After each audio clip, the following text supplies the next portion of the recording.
E aqui, irmãos de Jesus. Irmão de Jesus? É. Estão conservados, né? Como é um pedacinho do show quando você vai na igreja Na igreja? com o Eduardo? Ele, o que você vai fazer? Vou fazer, deixa eu aparecer um pouquinho mais. Boa, Tá aqui aparecendo um pouquinho mais pra né? essa câmera aqui. Isso. Aí sim. Eu, Cara, é sensacional, é sensacional. quando a gente vai nas igrejas, eu primeiro prego, trago a mensagem e tudo mais. Tipo, uma meia hora mais ou menos de pregação. Depois eu falo assim, agora eu vou pegar o Xaropim e vou ter uma conversa com ele. O Xaropim, ele não conhece direito a igreja. Aí eu vou falar pra ele que ele tá numa igreja. Você tá numa igreja, Xaropim. Igreja? É. Não é SBT? Não é SBT. E essa plateia? Eu falei, isso não é plateia, isso aqui são os irmãos. É irmão? É irmão. Tudo irmão? Tudo irmão. Tudo. Coitado da mãe de vocês, né? Mas não é filho de uma mulher só. Ah, não. Não. Já ia fazer DNA. Não precisa fazer DNA. E aqui, irmãos de Jesus. Irmão de Jesus? É. Estão conservados, né?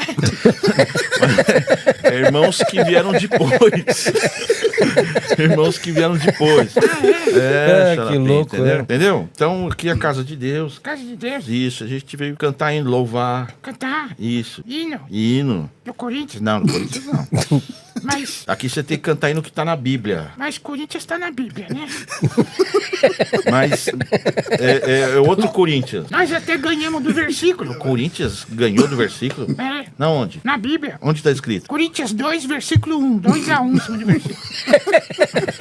Não é placar de futebol isso. Ah, não. Não, entendeu? Então, canta hino assim, por exemplo, tem um hino que fala assim, ó. Incendeia, Senhor, a sua noiva, incendeia, Senhor, a sua igreja, incendeia, Senhor, a sua casa, vem me incendiar. Para! O que foi? Pôr fogo na igreja, cara. Mas não é esse tipo de fogo. Pôr fogo na noiva, coitada. Não é isso. A mulher nem casou ainda. Vai Não é isso, Xaropim. A gente fala pra incendiar. pôr fogo de nós. Não vai por fogo, cara. O que você tá pensando? É o poder de Deus. Ai, poder de Deus. Poder de Deus, meu. Pô, mas que loucura. Fica calma aí que vai dar tudo certo. Ó, o pastor tá bravo com a gente. Pastor? É. Cadê o pastor? O pastor tá aqui, o pastor Pedro. É pastor? É pastor. Misericórdia. O que você tem contra o Pedrinho, rapaz? Cara de doido. Que cara, um cara de doido, rapaz? Respeita o Pedrinho. Aqui você tá na igreja, lugar sagrado. Em nome do Pai, do Filho e do Silvio Santos. Que Silvio Santos? O SBT é assim. Não é pai do filho do Silvio Santos. É Pai, Filho e Espírito Santo. Ah, não dá pra falar com o Xaropim.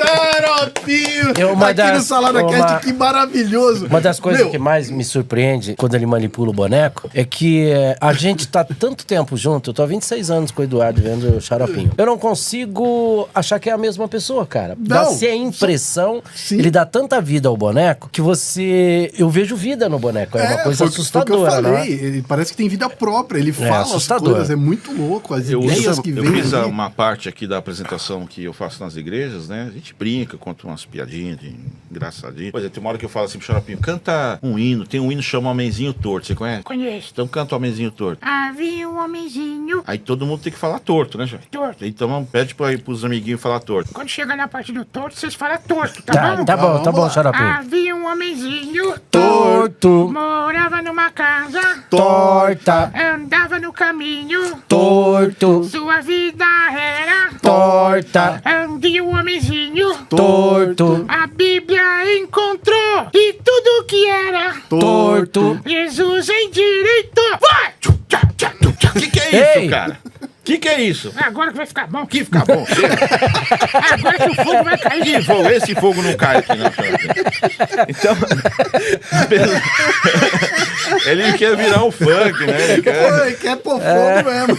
Mas apesar de ter essas partes que a gente brinca assim, tem hora que eu falo sério com ele também. Aí eu deixo bem claro a mensagem da salvação. A mensagem, quando eu falo da salvação, a mensagem de que Cristo morreu para perdoar os nossos pecados. Morreu para resgatar a nossa alma. Então eu também deixo claro esse momento, passo essas informações de uma forma lúdica, de uma forma didática com o Xaropinho. Quando a gente fala de Xaropinho na igreja, não pense que é assim, sabe, é 30 minutos de besterol, assim, sabe, de boberol, entendeu? Tem as bobeiras, besteiras, mas você vê, no meio de uma brincadeira dessa, a gente acaba, eu falo pro Xaropinho assim, Xaropinho, você tem que pedir perdão a Deus, pede perdão a Deus pelas bobagens que você falou. Mas se eu falar com Deus, ele vai me ouvir? Ele ouve tudo que você fala. Pode parecer uma brincadeira, mas biblicamente falando, isso é verdade. Sim. Você entendeu? Então, quer dizer, dizer, a gente consegue passar muitas verdades de uma maneira pedagógica, didática, leve, descontraída, que acaba fixando muito mais na cabeça das crianças e dos adultos também, do que se fosse falado de uma forma impositiva, assim, sabe? Com essa leveza que a gente vai levando. Então a gente também transmite a parte da mensagem do evangelho com essa mesma prerrogativa, assim, sabe? Da descontração, da leveza. Pergunto pro Xaropinho assim, você já fez alguma coisa errada? Quem te contou?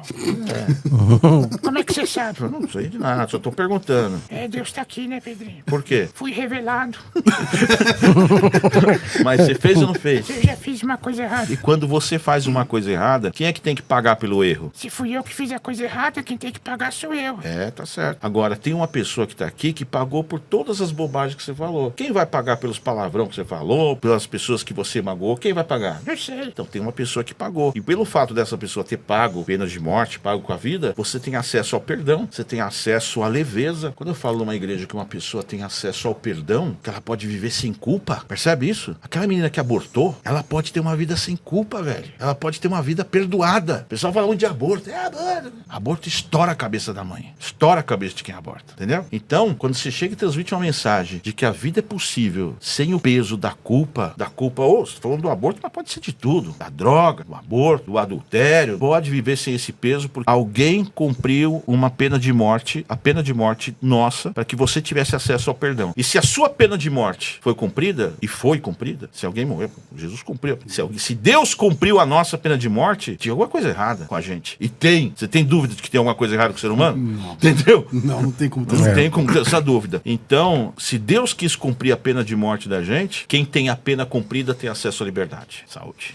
Saúde. Meu, eu acho que assim, essa linguagem que você usa na igreja é o que falta hoje em dia. Porque às vezes a pessoa não vai pra igreja, não vai atrás da religião, não vai atrás de Deus, porque fala, pô, é muito chato você ficar ali ouvindo o cara falando um monte de coisa. Isso você atrai numa forma bem humorada e você acaba atraindo pessoas que, por exemplo, eu duvido que isso nunca aconteceu com você. Pessoas que nunca entraram numa igreja, nunca frequentaram e foram porque era o Xaropinho. E de repente até se converteram. Mas falam, pô, eu vou lá pra ver o Xaropinho. E ouve a tua palavra e muda a vida. Já aconteceu isso? Sim, já aconteceu diversas vezes. Eu glorifico a Deus por isso. E já aconteceu o inverso também. Não de gente se afastar, mas de gente ver o meu trabalho e me xingar de tudo que é jeito, de noite e dia. Como que você vê essas pessoas mimizentas aí? Entendeu? Mimizento? Cara, eu não vejo, cara. Eu não vou pôr foco nisso, cara. Realidade... Eu não vou botar atenção Mas hoje nisso. sabe Por quê? Por que te Xinga xinga? porque eu acho que eu tô profanando o púlpito, colocando um boneco ali, entendeu? E boneco é um instrumento pedagógico. Toda professora de escola dominical tem um fantoche. Mas tem gente que acha que o demônio, o diabo, sei lá, entendeu? Acha que eu tô fazendo mal, que eu tô desvirtuando, que eu tô cometendo um sacrilégio, profanando o púlpito, sei lá. Tem gente que acha isso, entendeu? Mas assim, eu tô focado no meu ministério, focado no meu chamado, focado naquilo que eu percebi em Deus que dava pra fazer. Tanto é que eu sou chamado pra ir nas igrejas, não é por causa da minha palavra, por causa da minha graduação eclesiástica, por causa do meu conhecimento, que uma vez que eu comecei a ser chamado para poder pregar, eu fui buscar um aprimoramento, a credencial, protocolo, você tá tendo a autoridade humana para poder chegar e falar, opa, eu fui estudar para falar o que eu tô falando. Apesar de ter ido buscar bastante conhecimento nesse sentido, eu não sou chamado por causa do meu conhecimento, por causa das credenciais, sou chamado por causa do Xaropinho, tá entendendo? Então as pessoas querem ver o Xaropinho, e aí se surpreende, eu vejo assim uma certa surpresa quando vê que por trás do Xaropinho tem o Eduardo, que também não é um cara lesado.